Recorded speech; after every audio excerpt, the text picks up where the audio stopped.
Huwag kang masyadong malungkot, anak. Baka mapagkamalan kang walang ulam. Hindi lahat ng naglalakad sa gitna ng Jera matapang. Yung iba, nawawala lang talaga. Huwag kang papasok sa relasyon kung estudyante ka pa lang. Pero kung gwapo, pag-isipan mo. Ayun na nga, muling nagbabalik kaya for today's video, pag-usapan natin ang isa sa mga trending AI videos katulad ng pinakita ko kanina. Kaya simulan na natin. Una, isearch natin sa ating Google browser ang Veo 3 at piliin itong Google DeepMind. So dito, i-make sure na naka-sign up na kayo using your Google account. Anyways, ipapakita ko sa inyo na kung bakit by this time, hindi phone yung ginamit ko sa paggawa nito. It's because, nung sinubukan ko yung phone, na-recommend po ni Veo na mas best ang magiging experience natin kung desktop ang gagamitin natin. So again, una po, i-search natin sa ating Google browser ang Veo 3. At piliin po natin itong Google DeepMind. And tandaan po natin, dapat naka-sign up na kayo using your Google account.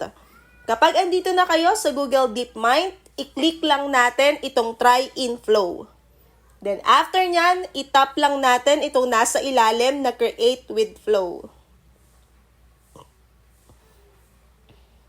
And then, pagka-click natin, may lalabas na ganito. I'd like to receive marketing emails. In this way, kung ito yung i-click natin, free ang magiging videos na magagawa natin. After i-tick yung box, click next, and scroll lang natin ito hanggang baba. Tapos, i-click ang continue. May lalabas dyan na create a project to start. Pero, bago tayo makapag-create, i-make sure muna natin na nakasubscribe kayo. So, i-tap natin itong subscribe. Sa subscribe, ito yung makikita ninyo. Upgrade to Google AI Pro for access to a new AI filmmaking tool and more. So kung makikita natin, mayroong 0 pesos o walang babayaran ng 1 month. At magkakaroon lamang kayo ng 1,000 credits para sa free version nito. And here's the other benefits. Just scroll it down. Kung sakaling nagustuhan ninyo, let's see all plans. May options dito like Google Ultra. As you can see, mas marami kayong ma-access na features dito. Pero syempre, dahil nagsisimula pa lang tayo, dito tayo sa free. Pero again po, tandaan po natin yung araw kung kailan tayo nag-subscribe. Dahil kung sakali na lumagpas kayo ng higit sa 1 buwan, maaaring magbawas sila sa any mode of payment ninyo na naka-attach po sa email ninyo. Kaya bago pa ito mangyari, dapat naka-unsubscribe na kayo bago matapos ang 1 month free trial ninyo. Pero kung sakali naman na nagustuhan nyo na itong gamitin at maganda ito para sa inyo, mag-proceed na kayo sa mga plans. Medyo malaki yung bayad pero for sure maganda naman yung result. Pero katulad nga ng nabanggit ko kanina, dito lang muna tayo as beginner sa Get Google AI Pro na walang bayad. I-click lang natin ito, then tandaan lang natin ang araw ng expiration nito. Tapos, click subscribe. Kapag okay na, i-back lang natin, then itap itong new project. So dito, may prompt tayong gagawin o ilalagay na i-generate para maging video. Tandaan, dapat ang nakaselect dyan ay text to video. Tapos, ang iselect naman natin dito sa settings, bago kayo mag-generate ay output for prompt, gawin nating 1 lang. Kasi kung dalawang isa-select natin, medyo malaki rin yung video credit na mababawas sa atin. Lalo na kung sinusubukan nyo pa lang, sayang lang, di ba?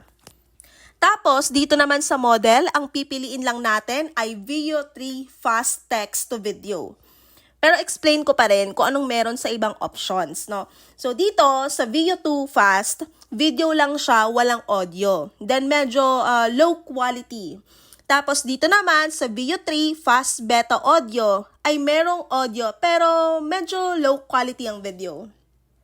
Anyways, bawat aspect nito na pipiliin natin ay may kaakibat na credits. Halimbawa, meron kang total na 1,000 credits sa free trial mo. Kung pipiliin mo ang Video Fast for one video, babawasan ka ng 10 credits. While kung Video 3 Fast Text to Video naman, nasa 20 credits ang mababawas sa total credits mo.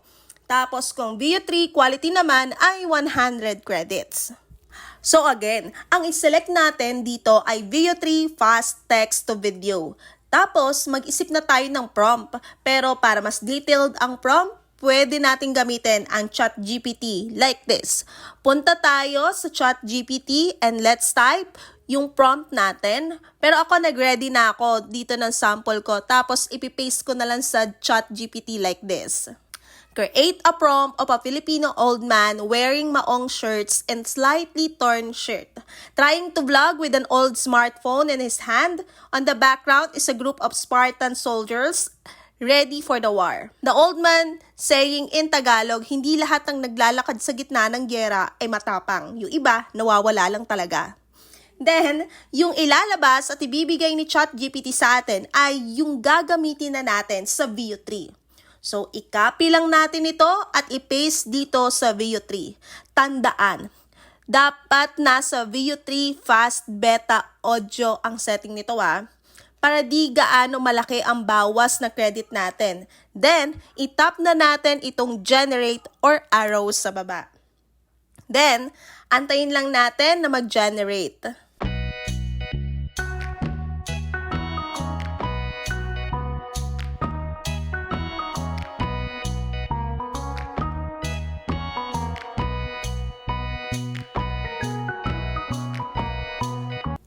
At ito na nga, okay na yung video natin. So panoorin na natin.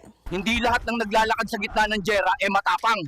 Yung iba, nawawala lang talaga. Ayan, nakakatuwa, di ba? So i-save natin at i-download. Piliin lang natin itong original size. Tapos, automatic na siyang madi-download at pwede nyo nang gamitin to upload sa inyong mga social media accounts. Kaya kung may natutunan kayo, huwag kalimutang mag-like at subscribe sa YouTube channel na ito para sa mas karagdagang pang mga videos. Paalam!